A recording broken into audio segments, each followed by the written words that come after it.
बिस्मिल्लाहिर्रहमानिर्रहीम। आज से 73 साल पहले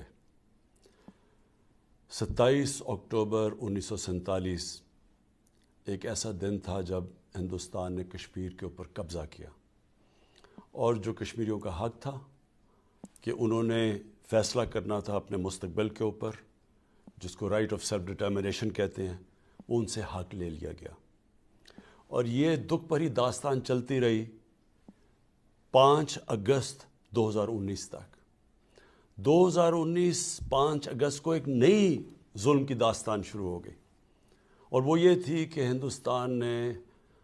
अपनी 9 लाख फ़ौज से 80 लाख कश्मीरियों के ऊपर एक मिलिट्री सीज कर दी। उनके सारे जो थोड़े बहुत हकूक़ थे वो भी ले लिए, उनकी जो पॉलिटिकल लीडरशिप थी उनको पकड़ के जेलों में डाल दिया, उनके नौजवानों को, कई हज़ारों को पकड़ के मुख्तलिफ़ हिंदुस्तान के जेलों में ले गए और एक किस्म की एक ओपन प्रिजन, एक ओपन जेल के अंदर उनको रख दिया। ये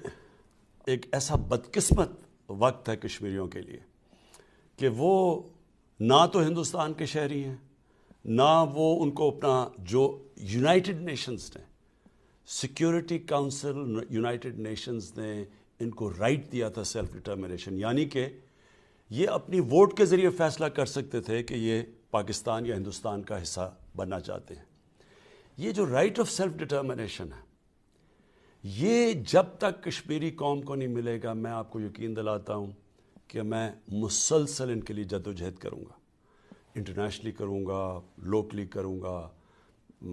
हेड्स ऑफ स्टेट से बात करूँगा, इंटरनेशनल मीडिया से बात करूँगा, एक मुसलसल दुनिया को याद कराऊँगा कि कश्मीरी कौम के ऊपर कितना बड़ा जुल्म हो रहा है। कश्मीर में तो